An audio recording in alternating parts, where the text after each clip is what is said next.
in the salty ocean, off where the waves roll free. The sparkling water rises, then crashes to the sea.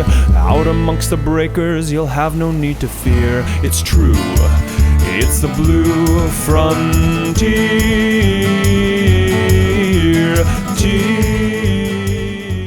Welcome to another episode of Rising Tide, the Ocean Podcast. This is David Helvarg, and my co-host is Vicki Nichols Goldstein, who's on break from her extensive travels. Hey, Vicki.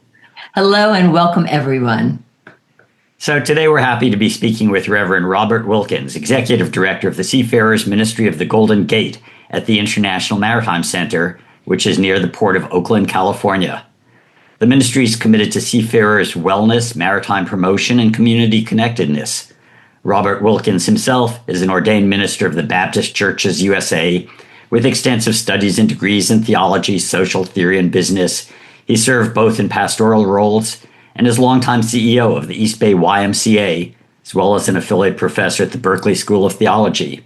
But most of his present time and commitment is to the world's seafarers.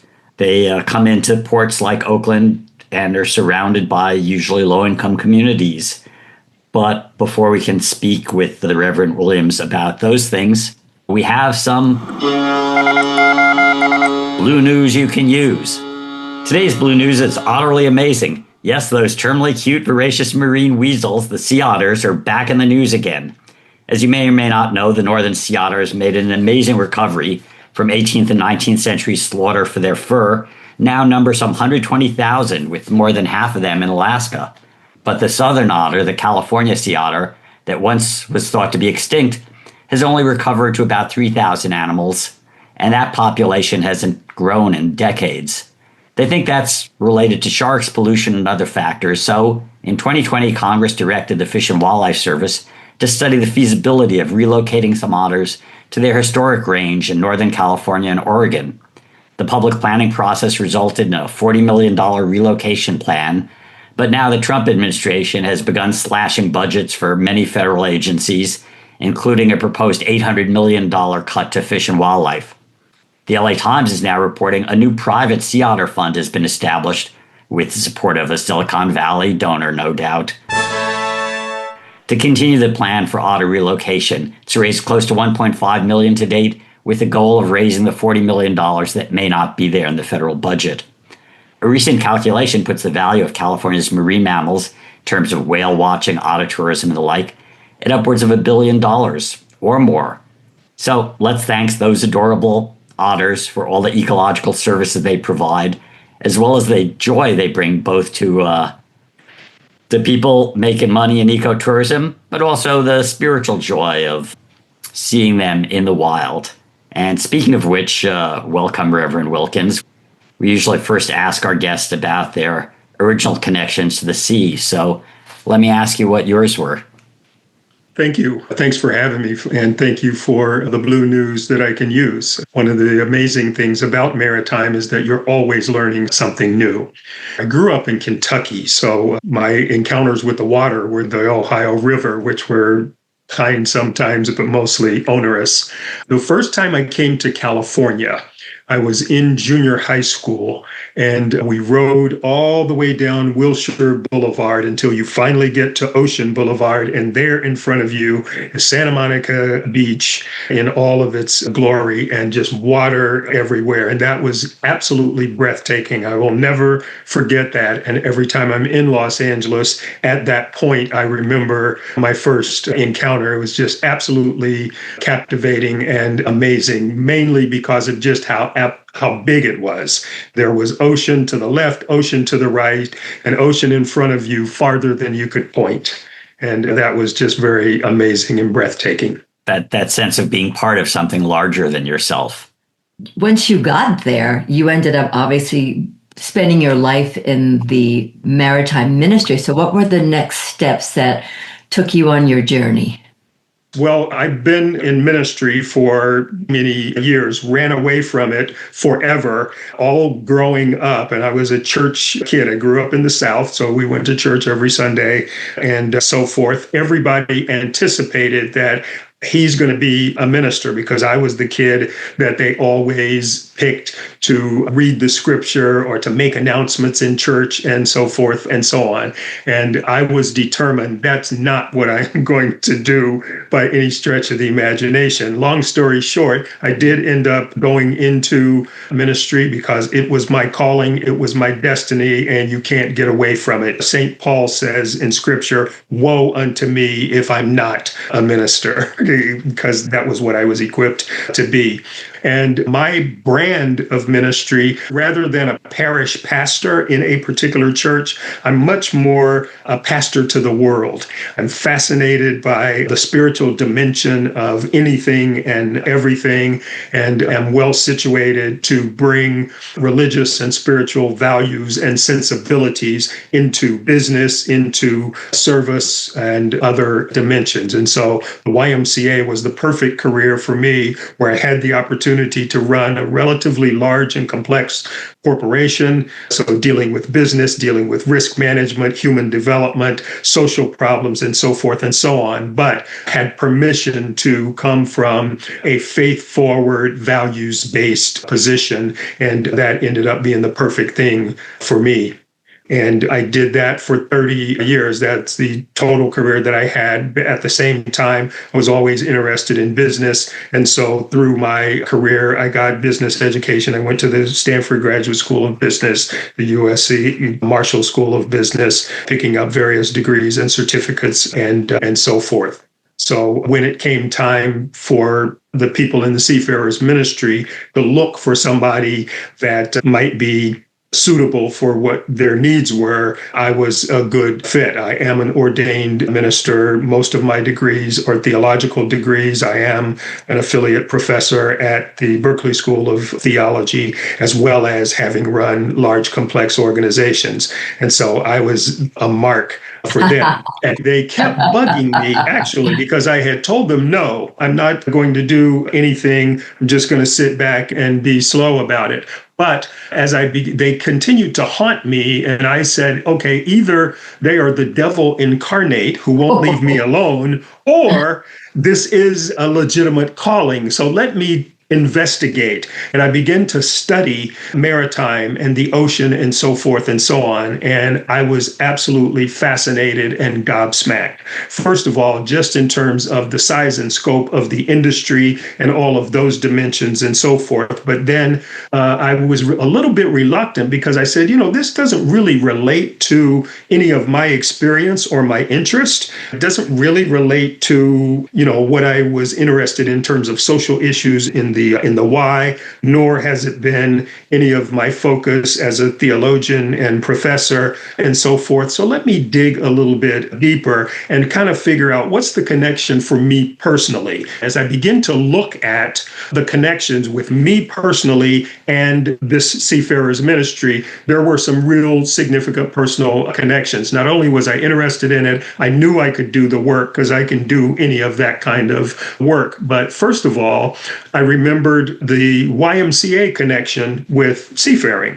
The YMCA was founded in London, England in 1844. It came to the United States in 1851 by Thomas Sullivan, who was a sea captain. He was a merchant marine, and he brought it to Salem, Massachusetts. And I was like, oh my goodness, what a connection here and there. So I begin to feel kind of personally that, okay, this makes some sense for me. And then I also begin to think I was really getting back into ministry full time. And I was like, okay, what's the connection with ministry? I don't really see it. And I live in the Oakland Hills and I see water all the time.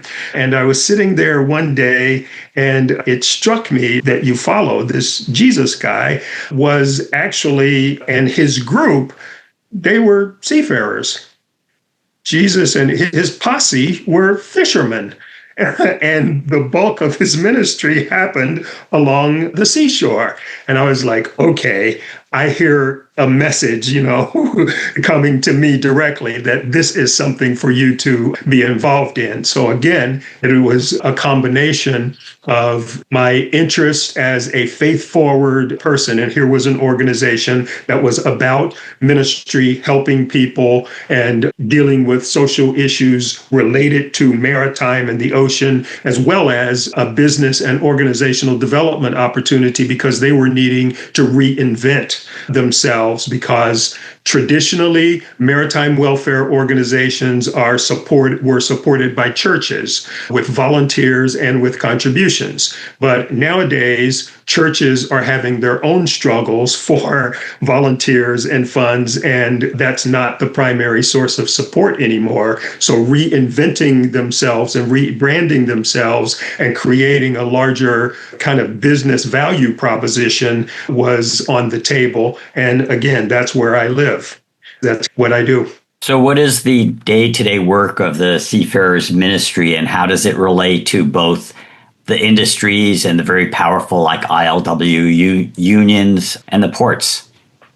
Our mission is to see after the well-being, both spiritual, physical, and practical needs of international seafarers who call Bay Area ports primarily the Port of Oakland. We do that through three mechanisms. One, first and foremost, is we go on ship to make ship visits. It is a ministry of hospitality and presence. We go on, if we are permitted, and simply make ourselves available to talk to the seafarers, ask them how they're doing, how's their family, and so forth and so on. We are not inspectors, but we become skilled at asking questions and recognizing if things are going as they should be or not. For example, we always ask how people are doing generally, and we get a general answer. And then we ask more specific questions like, how long have you been a seafarer? And how long have you been on this particular ship? And when are you due to get off? How's the food? And so forth. Those are general questions that you would ask in this context, but they also reveal certain things. For example, if somebody has been on for 8 months, that's beginning to become a red flag, because the best contracts are 4 to 6 months at the most, 4 months at a time. But when you're extending over into 7 and 8 months, fatigue, mental well-being, and safety, both for the individual seafarer as well as the ship, are becoming issues of concern. So we want to delve a little bit more into that. There is nothing that we can do specifically about that, but we pass that information on to the next port of call. We pass that on to the ITF, the International Transport Workers Federation, which represents and has the regulatory authority over how international ships operate. So ship visiting is the first thing that we do. Second thing that we do is we host seafarers at our International Maritime Center. When they are allowed shore leave, they are able to come to our facility. We have some recreational activities. We are situated in a nice park setting, so they are able to just relax and so forth. If in fact they want to go sightseeing or need to go shopping, we are able to provide transportation for them. The third thing that we do is make contact with their families, if that is necessary to be done, and provide other services like taking them to the doctor and seeing after some of their practical needs. So it's those three things. This is David Helvarg for Blue Frontier, the voice for ocean action for over 20 years. This year, with public broadcasting under attack, we continue providing free programming to a number of community radio stations with our Rising Tide Ocean podcast.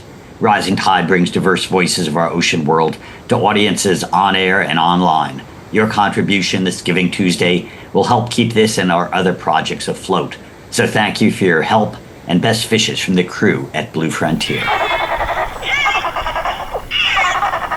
Have you experienced or have you talked to people who have felt that they've been held against their will, or they were not treated well, or have serious medical conditions that have been pushed under the rug, so to speak?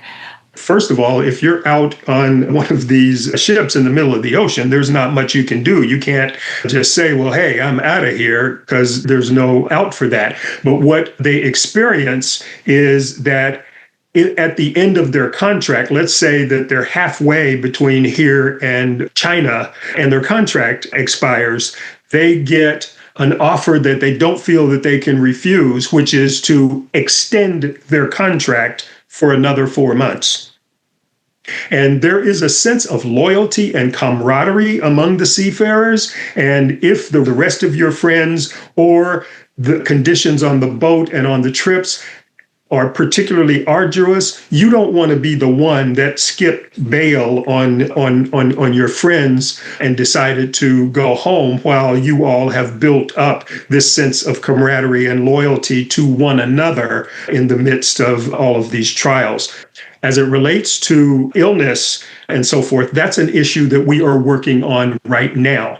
We have had people who are on ship, one in particular who had a gallstone and needed to get off. He did not have a visa, did not have a 29-day pass to get off. And technically, foreigners cannot get off a ship because that would be illegal entry into the country. But there are medical exigencies that can, in fact, happen whereby they should be allowed to get off. But medical emergency or humanitarian crisis is determined by CBP, Customs and Border Protection. They are not doctors, they are not diplomats, but they do have their rules, which are pretty well prescribed. And in their defense, they simply are upholding the laws that they are held accountable for, which is they can't get off. If they are able to still work and survive, we don't consider it a medical emergency or a humanitarian crisis that we should exercise our discretion to allow them to get off. We are in very serious conversations with CBP now about ways that we can relax those regulations, which is a federal issue, and local people are not prepared to do that. But we are getting a little bit of leeway to say, well, who else should be and could be involved in the determination of a medical emergency besides you? And we're beginning to get a little bit of give on that, because there are medical professionals and actual maritime medical services that have qualified medical personnel who can make those determinations so that we can get the medical services that we need. And I've had a kidney stone and gallstones. I mean, this is serious pain. This is not something that you expect a mariner to keep working with that kind of condition. Absolutely cannot. And their disposition was that, well, they can take care of that at the next port. When these ships come in, the container ships or various commercial vessels come into ports, the officers, the Greek, American, English captains may get off, but many of the crew, of Filipino, Bangladeshi, Vietnamese crew, are kind of stuck on the ship. And so you're really helping facilitate their operations. You have a group of Maritime Academy cadets who are also helping you help the sailors. Yes, they are some of our good volunteers that work with us in ship visits, as well as some of the special projects that we have coming up. Christmas at Sea. One of the major things that we do is we collect gifts from individuals. This is where our churches and faith-based organizations still support us a lot. A lot of them have knitting programs and so forth. And so we have all year long, they knit caps and gloves and scarves and ditty bags that they send to us around this time of year. As a matter of fact, collections start next week, and we pack those into ditty bags along with toiletries and a few snacks and so forth. And from the Saturday after Thanksgiving through January 6th, we deliver those ditty bags to the ships. And every seafarer on board gets their own individual ditty bag for Christmas. We have an effort where we want to make the Port of Oakland the most welcoming port in the world. We have a commitment to visit every ship that calls the Port of Oakland within 8 hours of arrival. And we are doing that by inviting the community to become certified ship visitors. So we recruit people from every walk of life to go through pretty extensive training, get certified, get their TWIC cards from Department of Homeland Security, and become ship visitors. And so we've gone from 250 when we first started this program, which was in 25 in 2023, in November 2023, and we're now up to about 370.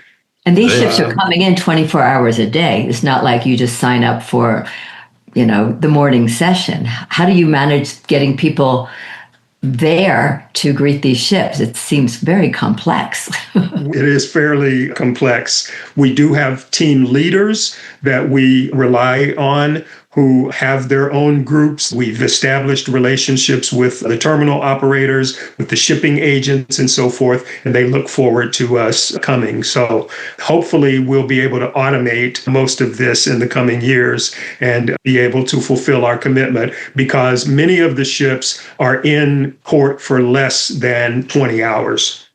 So a lot of this is because automation, just on time delivery with shipping, but also automation's reduced crew size. So a lot of these container ships that are the size of aircraft carriers may have crews of 30 or less. Who are the people, again, we're talking about Filipinos, but the most mariners are not getting off the ship, correct? And how do some get off the ship? And is this becoming more difficult if they have a 3-day layover? Can crew get off the ship? Is it harder now with the crackdown on the borders and immigration?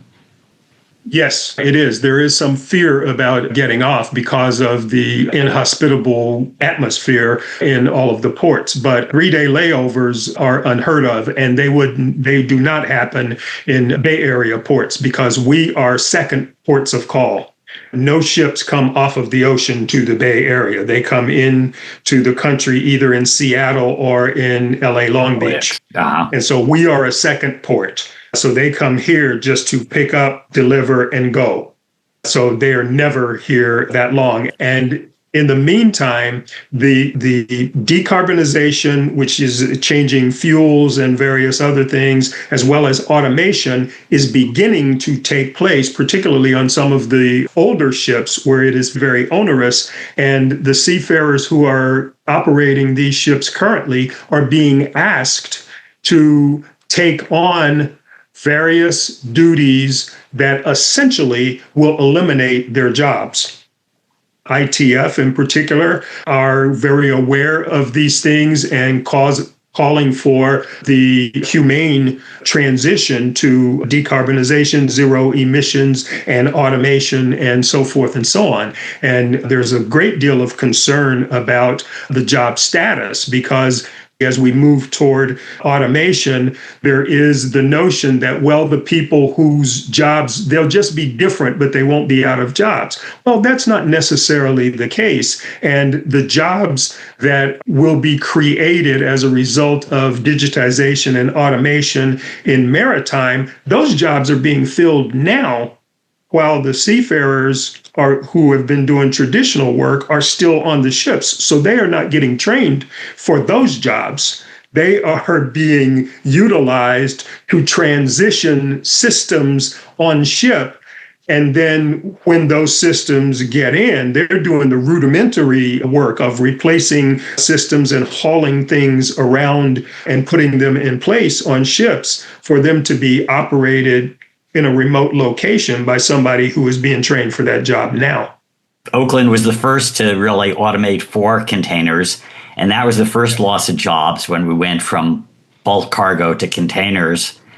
And now, as you say, the automation and along with decarbonization, the automation and the introduction of AI threatens the jobs of all these contract workers, mariners from mostly poor developing countries. So that has to be not only an employment issue, but a spiritual issue in terms of people who are at sea much of their lives now realizing that they may lose that part of their lives.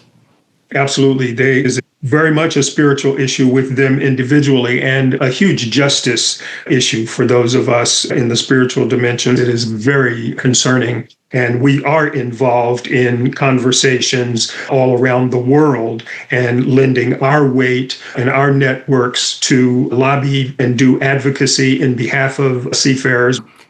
What's your other big top one or two challenges that you're looking to meet? The next one is to refurbish our maritime center. I was just reading, there is a thing known as the Seafarers Happiness Index, which comes out of the Mission to Seafarers, also headquartered in London, and they survey seafarers on a quarterly basis on 10 different facets of their lives: food, connectivity on board, shore leave, and the lowest rated areas was access to welfare facilities. Either the ports themselves are very far away from the welfare facilities, or the welfare facilities are inadequately equipped without comfortable and pleasant facilities. A lot of times they are, and even ours, they are containers that are converted into buildings. And ours is very nicely situated in a park right on the water, walking distance from the terminals, so they don't have that problem. But it is about 30 years old now, and we don't have the electronic and technical capabilities that we should have. Wi-Fi is kind of shaky in that area. The decor can be a bit more pleasant and uplifting. That is the most significant issue. And I am working now with several universities and schools that have psychology departments and so forth to try and have in residence at our place people who are competent in mental health counseling and so forth and so on. I do want to ask you one final question since we're talking about sustainability. How do you, in just a couple of sentences, how do you sustain your own spiritual and emotional well-being while you're supporting all of these other people?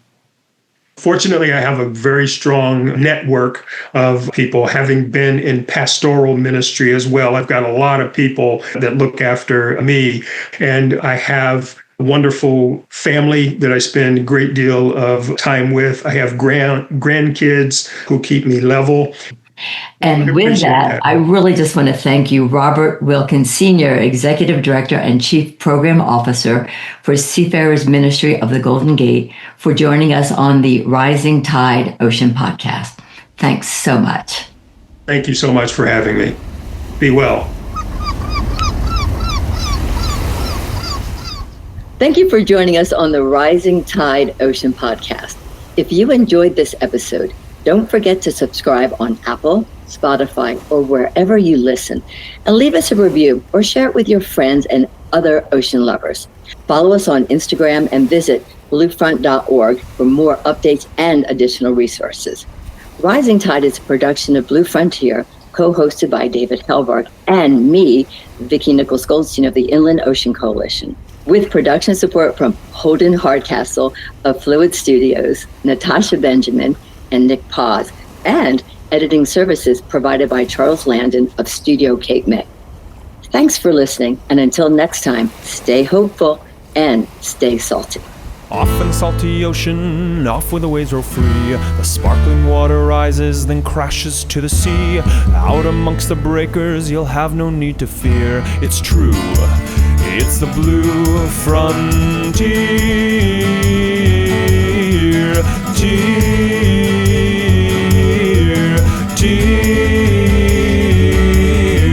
Off in the salty ocean, off to the blue frontier.